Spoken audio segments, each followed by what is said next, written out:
Deleuze, que él escribe un texto que se llama Esquizofrenia y Capitalismo, y defiende la tesis central que las enfermedades mentales son un síntoma, todos los trastornos mentales, todos los problemas mentales son un síntoma de una sociedad capitalista e industrial. Entonces, no es que las personas estén enfermas, es que el sistema social en el que vive genera enfermedades mentales. O sea, yo no soy el trastornado, es que vivo en un sistema que genera trastorno. Y aquí, pues, si ustedes lo ven, esto integra al sujeto con la sociedad. Distinto, por ejemplo, a las escuelas norteamericanas, donde el problema es el sujeto. O sea, si usted tiene inseguridad, es usted tiene que trabajar en ello. Pero en esta escuela psicológica, no, usted tiene inseguridad por una razón. Una parte de eso es individual, pero otra parte es social, es su contexto. O sea, hay una presión social que también influye en su personalidad. Y esta idea se va a radicalizar con un movimiento que surge alrededor de los 70 que se llama la antipsiquiatría. Para los 70 aparecen los que se llaman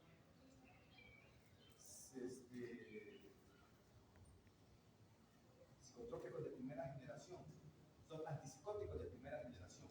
Aparece el haloperidol que se trata para trastornos maníacos, esquizofrenia y el trastorno bipolar en fase maníaca. Es una especie de dopante muy fuerte. Para los 60 ya se ha superado la salvaje práctica de la lobotomía. La lobotomía ya quedó permitida y entonces empiezan los medicamentos de primera generación. Estos medicamentos tienen un efecto que se llama el síndrome neuroléptico, que la persona que las utiliza por un tiempo prolongado pierde el control de los músculos faciales. Así que alguien que utiliza los medicamentos de primera generación, después de unos años puede tener tics nerviosos, el tiemble la mejilla o el ojo y el consecuente, o que sus expresiones no corresponden con su estado de ánimo. Puede estar sonriendo cuando está triste, pero es el síndrome neuroléptico, consecuencia del consumo prolongado de estos medicamentos de primera generación. Y la antipsiquiatría, es el auge en los 60, empieza a decir que el diagnóstico de la locura es un diagnóstico sociopolítico. O sea, yo no diagnostico a alguien médicamente como loco, yo diagnostico como loco a alguien que encaja en un esquema sociopolítico. ¿Y dónde lo vemos? Si ustedes van a la historia, y aquí vamos a hacer el paso al estructuralismo, porque Foucault como estructuralista, el caso de Michel Foucault. Michel Foucault, no pueden leer historia, años 60, cuando él era homosexual.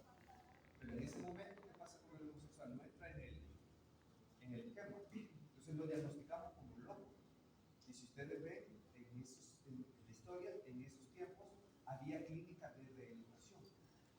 Así como aquí tenemos clínicas para desintoxicar.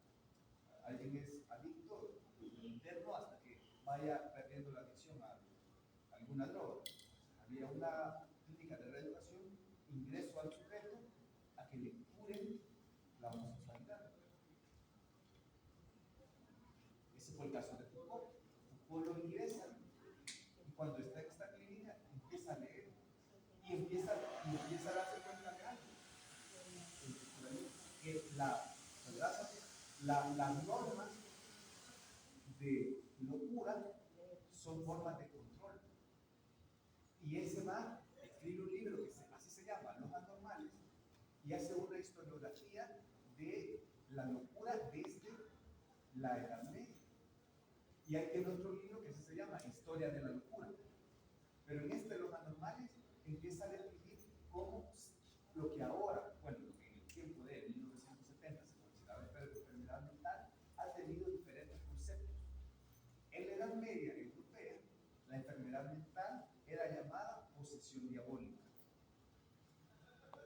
Sí lo resolvía. ¿Por qué tiene una compulsión? Un demonio.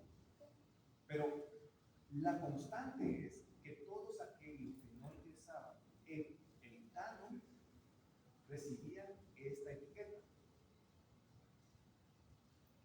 Es poseso. La persona que tiene epilepsia es un poseso. La persona que tiene, que es extrovertida, el niño que tiene autismo es un poseso. El que tiene esquizofrenia, un chabón, es un poseso. Todo el que no entra, entraba. Luego, ya desde Grefling, con esquizofrenia, siglo XIX, se da cuenta que ahora todo el que no entra en el comportamiento es un loco. Le ponemos esta categoría, que es un problema mental. Entonces viene, por ejemplo, alguien corta el pelo como yo, ¿no?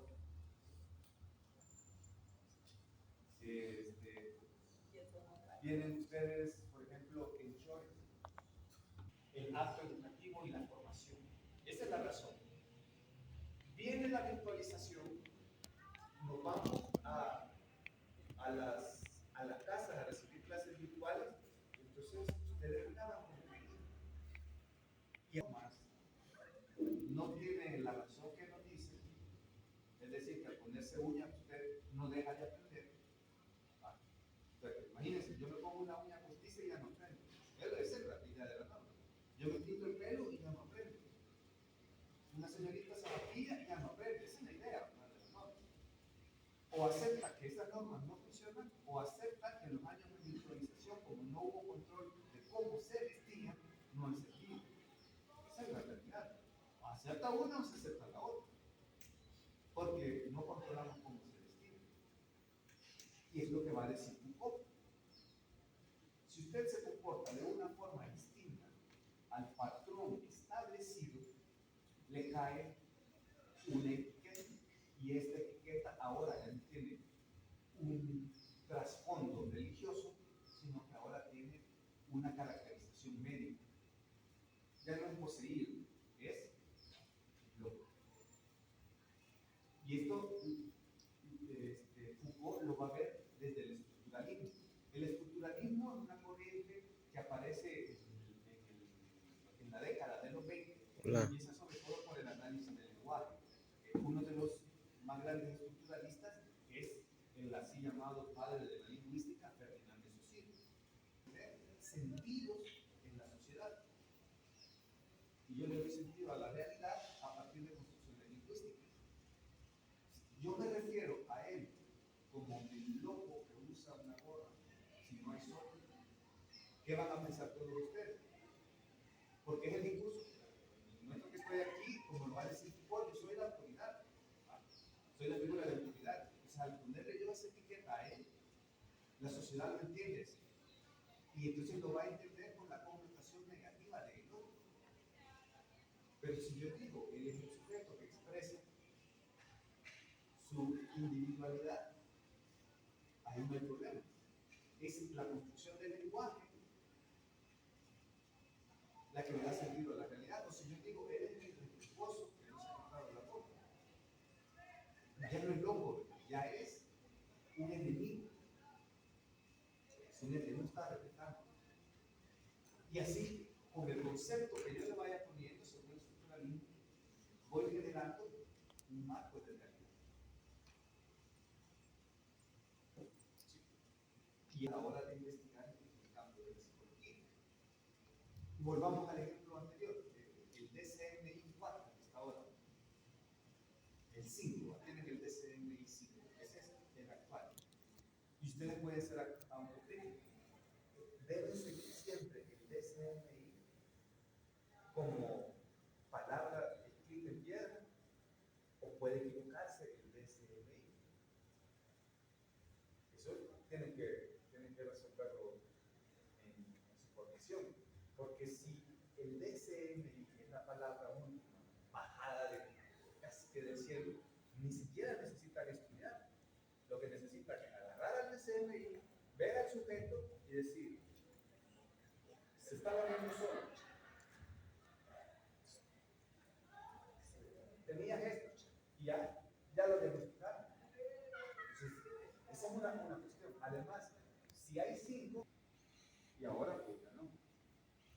Significa que esas ideas de un manual son un poco, o deben ser un poco más elásticas.